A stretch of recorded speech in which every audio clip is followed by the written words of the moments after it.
C'est qui, Brutus? Il tient une boutique de tricot? C'est chez lui qu'on achète la laine. C'est qui, Brutus? Pourquoi Brutus? C'est où, Brutus? T'es déjà allé à Brutus? Dans le temps, j'allais tout le temps à Brutus. Quand j'étais... Comment dire? Quand j'étais... Tu sais, quand j'étais... j'étais... Eh oui. Et Brutus aussi, d'abord. On sait pas pourquoi Brutus. Pourquoi Brutus? On sait pas. Brutus. Brutus, sur ton arbre perché, tenait dans son bec. Arrête!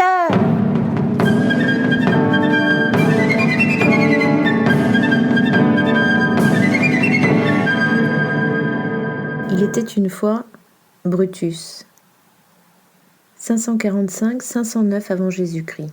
Fondateur légendaire de la première république romaine, Lucius Junius Brutus était par Tarquinia sa mère, neveu de Tarquin le Superbe, dernier roi de Rome. Lucius Junius Brutus. C'est un petit peu comme si je m'appelais Lucien Julien Brutien. T'as vu le prénom? Ça claque, hein? Ah non, Brutus, c'est son nom de famille. Ah non?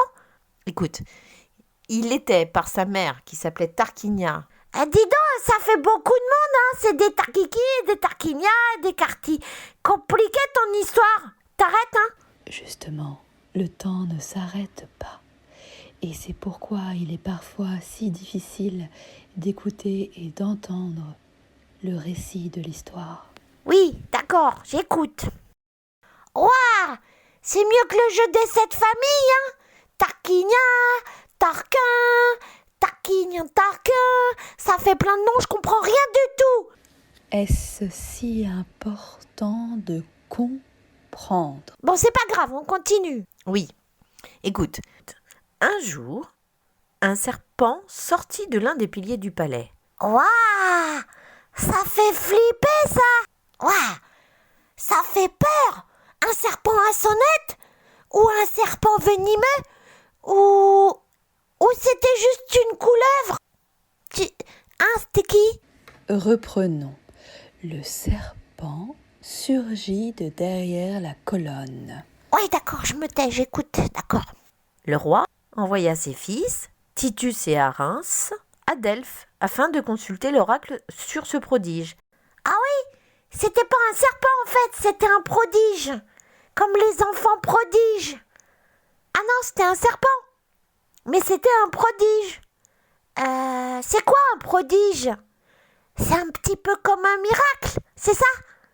Voilà. Ah bah c'était un serpent ou c'était un prodige? Je comprends rien. C'est quoi un prodige? Un prodige est un événement surnaturel, de caractère magique, qui ne survient qu'en des temps immémoriaux.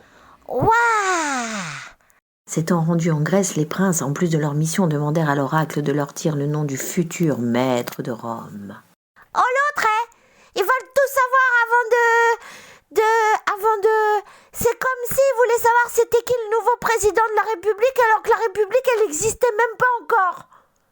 Voilà, c'est ça. Ah oui, c'est un petit peu comme si tu demandais au sondeur c'est qui le prochain président de la République, par exemple. C'est ça l'oracle. L'oracle, de par sa bouche, os oris, se fait l'expression de la parole indicible des dieux ou des politiques. Ouais, bah c'est ça, c'est le gars qui fait les sondages, quoi. T'arrêtes de me contredire. Il leur fut répondu que le premier qui embrasserait sa mère serait l'homme qui obtiendrait le pouvoir suprême. Waouh, c'est chouette ça. Moi aussi, je peux te faire des bisous si tu veux. Brutus, ayant entendu cette prophétie, eut la présence d'esprit de baiser le sol, la terre étant de toute évidence la mère de tous les hommes. Nous savons que Brutus n'était pas simple d'esprit, mais plutôt vif d'esprit. Oui, comme moi. Il avait le sens de la répartie.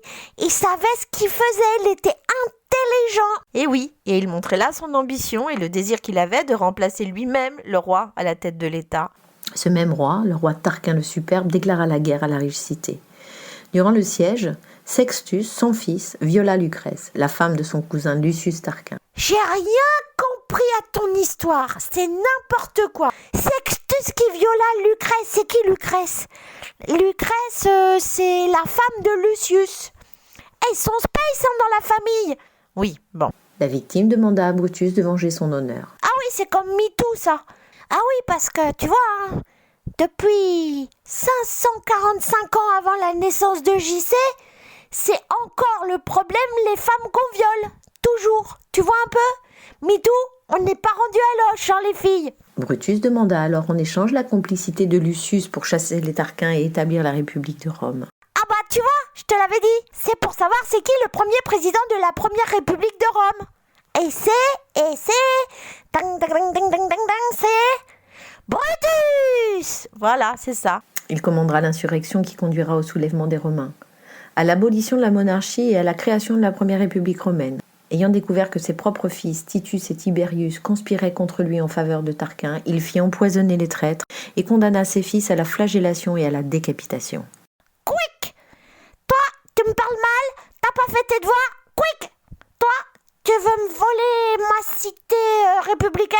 Quick. T'as vu? Ils rigolaient pas à l'époque, hein. Le nom de Brutus fut choisi par les révolutionnaires de 1793 pour désigner Rissorangis. Rissorangis, village d'origine traversé par deux voies principales, la route royale devenue route nationale 7 et le chemin de la Borde devenu rue Edmond-Bonté. Ah, c'était des malins, les Rissois. Ils ont dit on va s'appeler Brutus, le premier qui... On le zigouille. On le... Et aussi, comme ça veut dire Brutus. On s'appelle Brutus parce qu'on est la première république romaine de Rissorangis. C'est pour ça qu'on s'est appelé Brutus. Tan, tan, tan, tan, tan, tan, tan, tan. La première république de l'Île-de-France. Ou une des premières républiques. Ou parce que, ça y est, je sais. C'est parce que les Rissois ou Rangissois, ils aspiraient à devenir libres et républicains. Alors ils ont fait comme Brutus. Ils se sont appelés Brutus. Ah, ça doit être pour ça.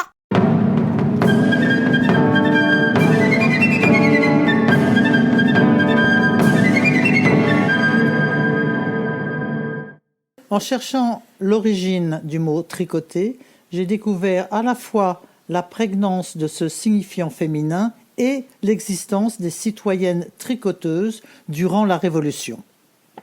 En effet, on désignait ainsi les femmes sans culottes, en majorité tenancières de boutiques, blanchisseries, poissonneries, etc., qui se déplaçaient dans toute la France pour assister aux assemblées pendant la Révolution. Elles écoutaient en tricotant, n'ayant pas la possibilité de prendre la parole.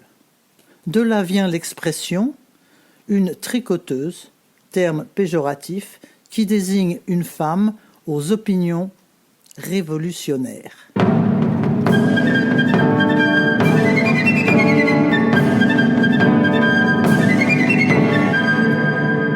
En mai 1795, les tricoteuses transforment les tribunes de la Convention en foyers de résistance populaire pour soutenir les derniers montagnards. Au printemps 1792, la France est en guerre contre l'Autriche. Issues du peuple, ces jacobines, habituées des tribunes, commencent à confectionner des costumes militaires en tricotant, tout en assistant aux séances de la Convention nationale. Exclues de toute entité politique officielle, ces femmes ne peuvent pas faire valoir leurs droits. Mais elles sont présentes, formant la sans-culotterie féminine. Pendant les séances, elles n'hésitent pas à interrompre bruyamment les orateurs. À chaque fin de séance, elles rédigent un compte-rendu qu'elles font parvenir aux sections parisiennes. Formant un véritable moyen de contrôle des institutions, elles se font porte-parole des républicains extrémistes.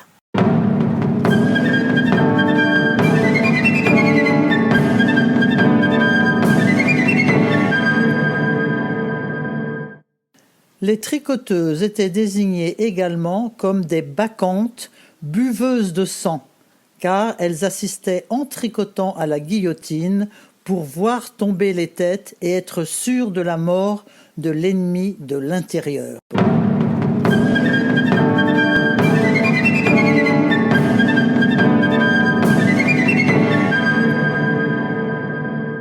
Préambule. Les mères, les filles, les sœurs, représentante de la nation, demande d'être constituée en Assemblée nationale, considérant que l'ignorance, l'oubli ou le mépris des droits de la femme sont les seules causes des malheurs publics et de la corruption des gouvernements, ont résolu d'exposer, dans une déclaration solennelle, les droits naturels, inaliénables et sacrés de la femme, afin que cette déclaration, constamment présente à tous les membres du corps social, leur rappelle sans cesse leurs droits et leurs devoirs, afin que les actes du pouvoir des femmes et ceux du pouvoir des hommes, pouvant être à chaque instant comparés avec le but de toute institution politique, en soient plus respectés, afin que les réclamations des citoyennes, fondées désormais sur des principes simples et incontestables, tournent toujours au maintien de la Constitution, des bonnes mœurs et au bonheur de tous. En conséquent, le sexe, supérieur en beauté, comme en courage dont les souffrances maternelles reconnaît et déclare en présence et sous les auspices de l'être suprême les droits suivants de la femme et de la citoyenne. La femme née libre et des mœurs égales à l'homme en droit. Les distinctions sociales ne peuvent être fondées que sur l'utilité commune. Le but de toute association politique est la conservation des droits naturels imprescriptibles de la femme et de l'homme. Ces droits sont la liberté, la propriété, la sûreté et surtout la résistance à l'oppression.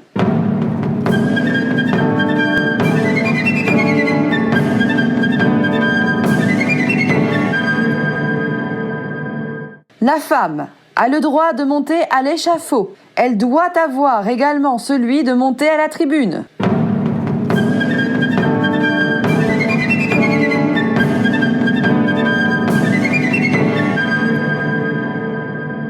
Bon, alors, nous allons tricoter, puisque nous sommes les tricoteuses de Robespierre, et nous sommes, ou alors jacobines, mais enfin bon, bref, tout le monde se souvient des tricoteuses. Alors ce qu'il y a, c'est difficile à lire, parce que tout est en abrégé. Alors je vais vous lire les abrégés, parce que sinon on ne va jamais s'en sortir.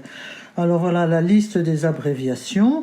A-I-G, aiguë, ça veut dire aiguille. A-U-G, augmenté, augmentation. A-U-X-I-L auxiliaire, C-M centimètre, C-R-O-S croisé, D-M diminué ou diminution, div divisé ou indivisible, dible double double, end à l'endroit, env à l'envers, ER enfer, glisse glissé, intercale intercalaire, lisieur, maille, M nombre, tric, tricoté ou tricot.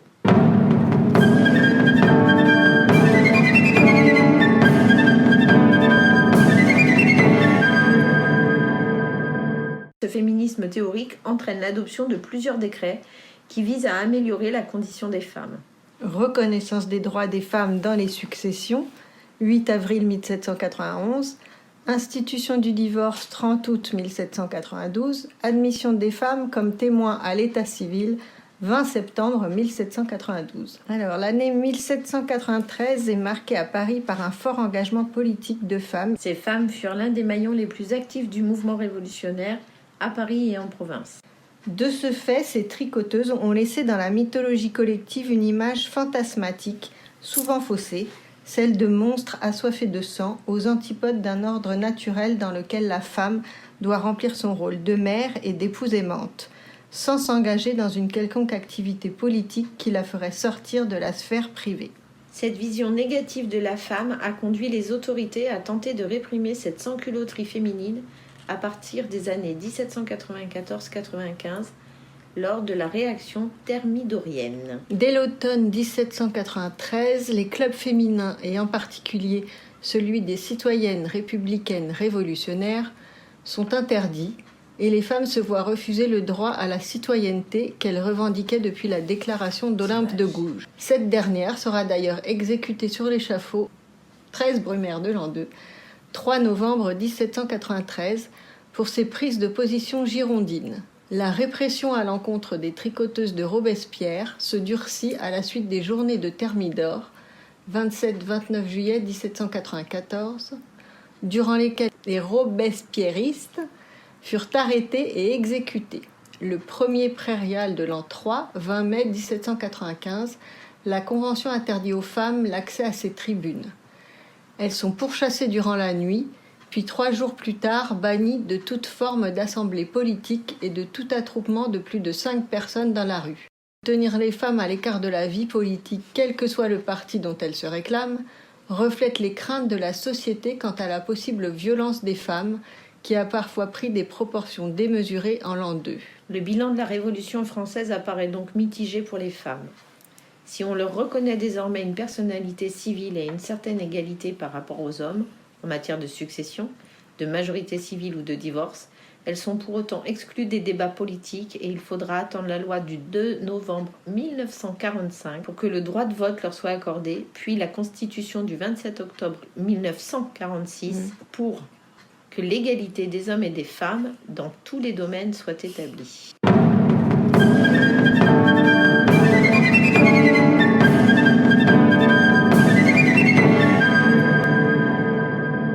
Nom de maille divisé par 9, plus 6, plus lisière. Rang 1, 3 et 5, 6 mailles en vert, 3 mailles en droit, 6 mailles en vert. Rang 2 et tous les rangs pairs, comme les mailles se présentent. Rang 7 et 9, 6 mailles en droit, 3 mailles en vert, 6 mailles en droit. Rang 11, reprendre.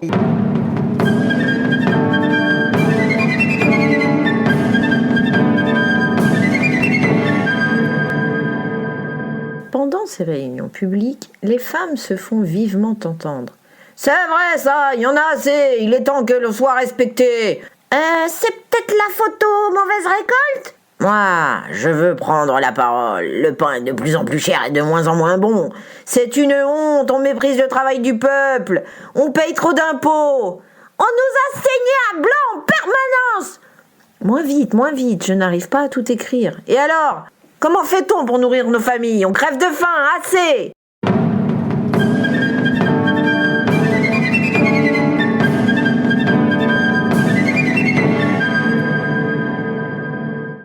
Mes très chères sœurs, c'est à vous à qui je recommande tous les défauts qui fourmillent dans mes productions. Puis-je me flatter que vous voudrez bien avoir la générosité ou la prudence de les justifier ? Ou n'aurais-je point à craindre de votre part plus de rigueur, plus de sévérité que la critique la plus austère de nos savants qui veulent tout envahir et ne nous accordent que le droit de plaire ? Les hommes soutiennent que nous ne sommes propres exactement qu'à conduire un ménage et que les femmes qui tendent à l'esprit, se livrent avec prétention à la littérature, sont des êtres insupportables à la société. N'y remplissant pas les utilités, elles en deviennent l'ennui. Je trouve qu'il y a quelques fondements dans ces différents systèmes, mais mon sentiment est que les femmes peuvent réunir les avantages de l'esprit avec les soins du ménage, même avec les vertus de l'âme et les qualités du cœur. Y joindre la beauté, la douceur du caractère serait un modèle rare. J'en conviens. Mais qui peut prétendre à la perfection ? Nous n'avons point de Pygmalion comme les Grecs, par conséquent point de Galatée. Il faudrait donc, mes très chères sœurs, être plus indulgentes entre nous pour nos défauts, nous les cacher mutuellement et tâcher de devenir plus conséquentes en faveur de notre sexe.